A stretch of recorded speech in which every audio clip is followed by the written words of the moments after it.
My wedding day turned into a nightmare when my family chose a Maui vacation over witnessing my vows. But what they didn't realize was that their champagne-sipping betrayal would unleash a quiet storm, forever altering our lives and revealing a hidden inheritance that changed everything. I was in the dressing room of our rustic lodge venue, adjusting my cufflinks, when a text from my mom shattered the calm. Don't anticipate anyone to arrive. Good luck. No punctuation, no context, just those chilling words. I stared, convinced it was a mistake, even verifying the sender and restarting my phone. But it was real. Down the hall, Alina, my beautiful bride, was getting ready, unaware that the parents who raised me had just said goodbye. She thought they were just running late. I never told her the full truth about how they truly felt about her. When we got engaged, my mother called her scrappy and my father dismissed her as not a strategic match. They hated that her family wasn't wealthy, that her dad drove a truck, and her mom worked retail. They smiled in public, but behind closed doors, they called her names. I always hoped they'd come around, but they never did. As the ceremony began, I kept glancing at the entrance. The seats reserved for my family remained empty, every single one, not even a text from my sister, the one I thought I'd saved during her divorce. But then I looked at Alina. She was stunning, smiling as if she had the world figured out. I focused on her, determined not to let them ruin our day. We made it through our vows. We kissed, and everyone cheered. The celebration was intimate and lively. Her family danced for hours, and our college friends toasted us with cheap champagne and silly stories. No one asked about my family's absence. Maybe they just assumed something came up later. Stepping outside for a beer and some fresh air, I saw it, a social media post. My relative, clearly oblivious to privacy settings, had posted a photo that hit me harder than any of their cruel words. There they all were, my parents, sister, brother-in-law, two aunts, and even my father's business partner, beaming on a secluded Maui beach. Waves crashed behind them, sunglasses on, dressed in sundresses and open collars, glasses raised. The caption read, "Finally together, love wins, family forever." They hadn't just skipped my wedding, they had planned a parallel celebration, a family gathering without me, and then posted it on my wedding day as a message. I went back inside, kissed Alina, and danced until midnight. Then, a quiet resolve settled over me. The next day I walked into the office as if nothing had happened. My name was still on the charter. I had all the administrator keys, and I controlled the corporate cards and assets I'd helped build with my father. I completed the paperwork to remove myself from the business and froze all company expense accounts tied to the family phones, gas, flights, hotels. I timed it to hit them midweek, just as their trip was ending. The group chat exploded. My father texted first, then my sister, and then the calls started pouring in. I ignored them all, sitting on the couch with Alina eating leftover cake. Finally, I sent one message. Perfect timing. Then I turned off my phone and opened a bottle of wine. There was nothing more to say. The silence broke them. I didn't answer a single call or text after the photo, the wedding, or after I locked the expense accounts and left the business we'd spent 10 years building. Their panicked texts piled up in my inbox, even one from my sister asking if I'd gone nuts. I just watched quietly as their world began to fracture. Alina noticed a change in me, but she didn't ask. She knew if I hadn't spoken, it wasn't time. We were settling into married life, establishing small routines, coffee in the morning, cooking together at night. She took on freelance work, filling our home with an enthusiasm I hadn't realized I'd been missing. We were happy, tired, but thrilled. Then came the knock. It was still cloudy outside, and I was in the kitchen in a t-shirt and boxers, having my first cup of coffee, when the pounding started, sharp and loud, as if someone wanted to break the door down. I didn't need to guess who it was. When I opened the door, my father stood there red-faced, in his usual overpressed shirt and designer slacks, as if business attire would give him power. His Maui tan still clung to his skin, a silent accusation. He didn't ask to come in or how I was. He just launched into it, yelling about how I had embarrassed him, crippled the family, and left them stranded by freezing the accounts during their trip, forcing them to use personal credit cards. He explained that my sister and her husband had just made a down payment on a second property, expecting the cash flow to continue. He claimed I had no rights, that I had hurled a grenade at everything.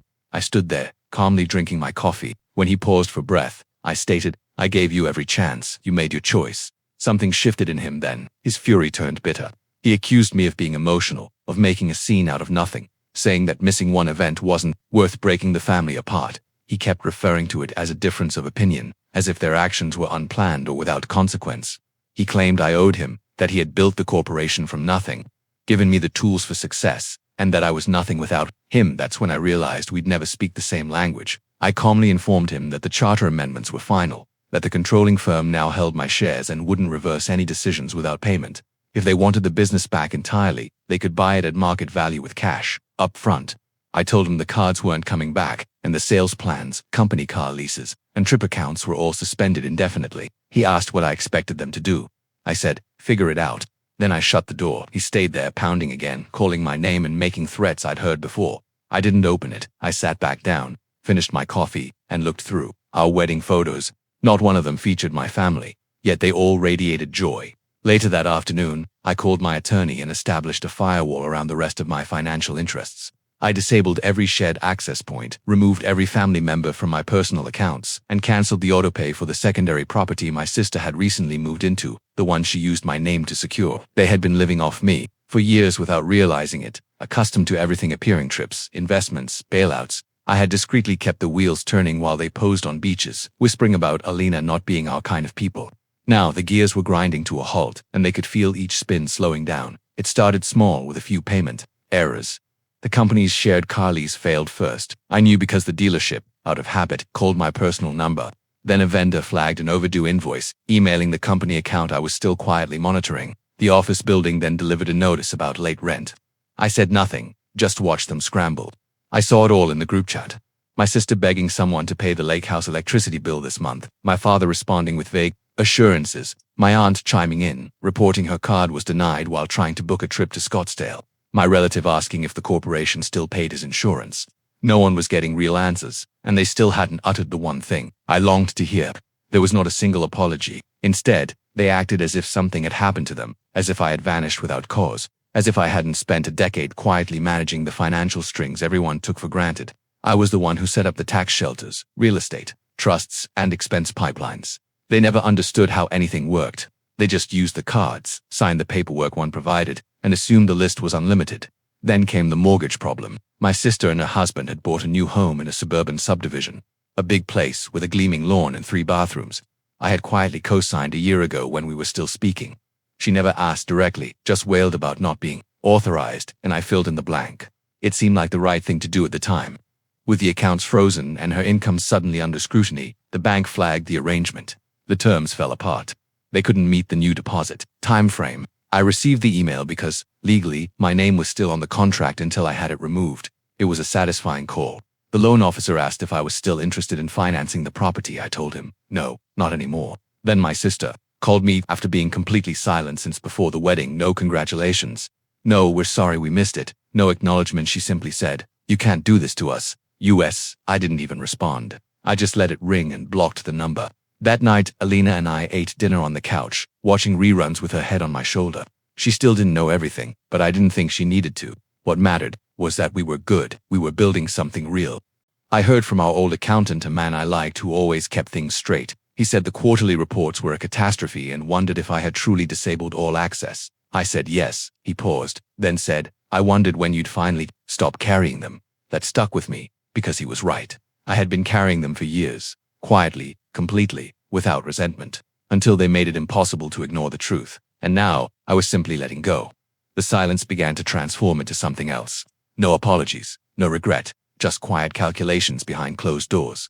They were clearly trying to regain control without confronting the facts. Typical. I was working late from home, finalizing papers for a startup I had secretly invested in months ago, but never told my father about. It was the first time I felt genuinely excited about a new path. My phone vibrated with an email notification. The sender's name wasn't familiar. Subject line: request for a private talk about family affairs. I opened it. Inside, smooth wording about wanting to meet for coffee to discuss a potential next step. It took a moment to realize the sender was one of my father's longtime business connections, an elderly man I'd seen once at a board meeting when I was 22, a professional mouthpiece. He even included a line that made me laugh out loud. I believe there is still a chance to leave a legacy without abandoning personal principles. I didn't respond. 2 days later, another email arrived, this one from a law firm. They sent a PDF titled Proposal for Partnership Reintegration and Brand Stabilization. That was their title. Not an apology, not an admission of being wrong, just stabilizing, as if I were a stock that had dropped too quickly. The document was dense. Essentially, they were offering to hire me back as an independent strategic lead with a high salary. My shares would be reinstated, and there would be a public proclamation of renewed collaboration. I kept scrolling, half bored, until I found the final phrase, carefully buried at the bottom: reinstatement, subject to realignment of personal associations and conflict with brand image or long-term partner confidence. It didn't mention a name, but it didn't need to. They wanted me back, but only if I erased the one person who showed up when none of them did. The woman who stood by me after all my blood relatives had vanished. I closed the laptop without responding the next night. Elena and I were walking home from dinner, just the two of us, holding a leftover box and giggling about some man at the restaurant who wouldn't stop loudly pitching a podcast concept no one wanted to hear. We turned the corner onto our block and froze. My mother was standing outside our building, clearly unprepared for conflict. She stood there without luggage, or an umbrella, as if she'd been waiting for hours. Her hair was done, her makeup intentionally modest, as if she aimed to appear unpolished but not by accident. I hadn't seen her in person in about a year. She didn't say hi. She just stared at me, then at Elena and back at me again.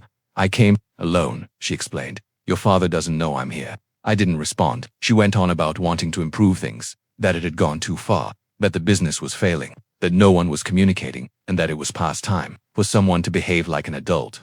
I replied, you did not come to solve anything. You came to negotiate. That's when she said it. Not too loudly, not angrily, just one sentence. Plainly rehearsed. I think deep down, you know she's not part of the future we built. It was so quiet and matter-of-fact that it surprised me more than if she had yelled. Elena didn't say anything. She didn't need to. I simply moved forward, looked my mother in the eyes, and said, you created that future without me the moment you stepped off that plane in Maui. Then I turned, grabbed Elena's hand, and walked past her. We didn't stop. We didn't look back. But later that night, around 1:30 a.m., I received another email from the same firm. Subject, urgent intent to sue for breach of fiduciary duty. That's when I realized they weren't done fighting. And then I realized I hadn't even started. When the packet arrived on my desk, I felt nothing. Not anger, not surprise, just a tired confirmation. Thick, cream-colored paper. My name typed in bold. Formal wording surrounding the threat. My father and his lawyer were claiming violation of fiduciary responsibility. They accused me of sabotaging the family business, actively interfering with operations, causing reputational damage, and jeopardizing common assets. It was gibberish, but legally shaped rubbish. I handed it over to my lawyer, Isabel. She didn't flinch. She was the type of lawyer who used quiet more effectively than most people used words. After reading the first page, she looked up and stated, they're trying to box you in before they collapse. I nodded. So, let's let them collapse. She instantly started making a counter. They always underestimated the fact that when they were flying first class and golfing with clientele they couldn't identify, I was keeping everything in order. I had all of the documentation, spending reports, internal emails, proxy notes, and even audio recordings from board meetings. I had time-stamped proof of every assignment they assigned to me since they didn't want to deal with it. And I wasn't going to shout or threaten. That was unnecessary. Collapse doesn't usually result from a fire. Sometimes it's water leaking beneath the walls. I made one call to our logistics partner, Raphael, with whom I had worked for years. We had beers together. I warned him off the record that he might want to postpone fulfilling the next several bulk shipments. These items were shaky. He didn't ask any questions, just said, got it. Then came the real estate play. They forgot that I still had partial signatory rights on the commercial lease for our headquarters. I didn't even have to threaten. I just informed the building owner that I would no longer personally guarantee rent coverage and that there was probable financial instability ahead. Within 72 hours, the management business served them with a notice to pay 3 months in advance or prepare to evacuate. I didn't have to lift another finger. They lacked the necessary liquidity to meet such high demand. The walls quietly began to close in. Next came the foreign partner. He only stayed due to my involvement. He withdrew his investment after I sold my last shares in the satellite firm. It was not personal. He even sent me a short email saying, I saw the writing on the wall. You did the correct thing. My cousin texted me that night. This was the first time I had heard from him since the wedding. He concluded, whatever point you're trying to prove, it's made it burned everything down. He was wrong. I had not burned anything. I've recently quit watering their garden. However, an unexpected event occurred. I received an email from a woman who worked in human resources at a modest accounting firm. She said she couldn't say anything officially, but she thought I'd be interested in seeing what came over her desk. We met at a diner the next morning. She pushed a folded paper across the table, along with a printed screenshot from their onboarding system. My sister had applied for employment as a financial consultant. Her resume showed her as our company's managing director for the last 4 years. She had even included bullet points for client strategy, revenue growth, operational control, and overall falsehood. She had also used my name and personal number as a professional reference. I stared at the paper for a moment, then I looked up to ask the woman, did she actually interview? She nodded. She was confident, a little too confident. I smiled. Yeah, that tracks. As I left the diner, I texted my sister, don't ever use my name again. No threats or drama. She didn't respond. However, within an hour, her LinkedIn profile was gone. Her account became private. Mutual contacts stopped tagging her in anything. The funny thing was that I wasn't even angry. I was not surprised. I believe I just felt done for the first time. In my life, I didn't check behind me. I wasn't correcting their mistakes. I was not softening the blow. I was merely marching forwards. And whatever was behind me may fall as far as gravity wanted it to. By the time spring arrived, the family business had quietly closed. There was no bankruptcy filing or scandal in the newspapers. They just closed the doors and disconnected the phones. The website went offline one day without warning. A handful of their previous clientele were presumably curious as to what had happened. Most did not. They moved on. That is how business works. People believe legacies last forever, but they do not. They last for as long as someone is willing to keep them up, and I let go. Alina and I had moved to a new place by then. Nothing expensive. Just larger windows, more light, and a kitchen she adored. She began taking on more creative work, and I found myself spending less time in old spreadsheets and more time doing things I had never made time for before. Dinners with friends, long walks, and stillness. The lawsuit never went anywhere. Isabel pulled it down so quickly, I barely had time to read their response. They attempted to stall and prolong discovery, but as soon as they realized I wasn't bluffing and that I had everything documented, they quietly withdrew. No apologies, just silence. It was fine. They weren't very adept at apologizing anyway. My father sent one last ripple. He delivered a genuine pen and paper letter to my office.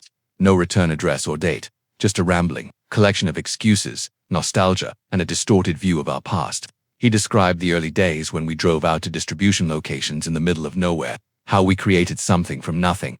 He stated he misses those days. He suggested we go back to them. Then he finished with a statement that said everything I needed to know. I still believe we were correct in protecting the family from strangers, outsiders. Even after everything went apart, he saw my wife, the only person who stuck by my side, as a threat, as someone who does not belong. I folded the letter once, tossed it in the garbage, and that was the last time I recognized him. That summer, Elena and I went on a road vacation. There was no destination, just highways, music, gas station, coffee, and nowhere to go. We stopped at a small lakeside cabin somewhere in Colorado. No mobile service, no emails, and no expectations. Last night, as we sat on the pier, feet in the water, she remarked, "Do you think you'll ever talk to them again?"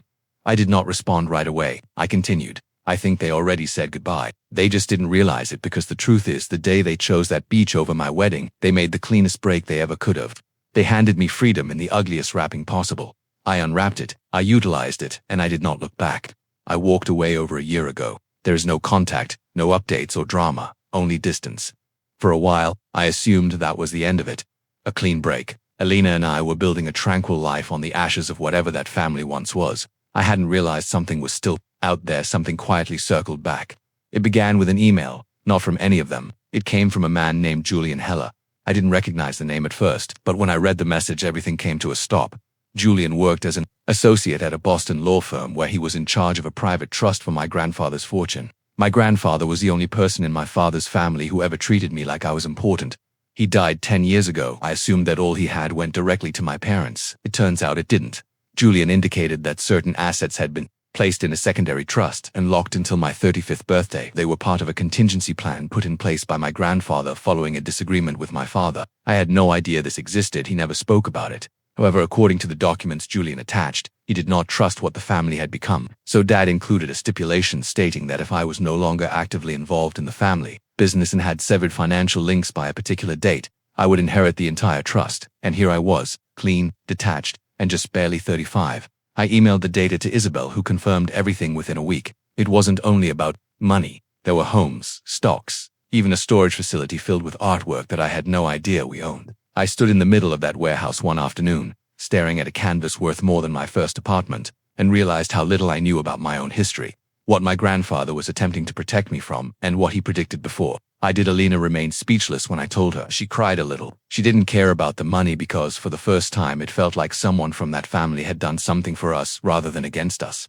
The trust arrived with a letter typed, simple, signed with my grandfather's initials. "If they ever chose themselves over you, go away and never look back. I will be waiting on the other side." I did not realize how much I needed to hear it until I read it. We are now preparing something different. Not vengeance, not a legacy. It's just the future. One built not from their rules or expectations, but from what they never understood. Quiet loyalty, real love, and the importance of walking away.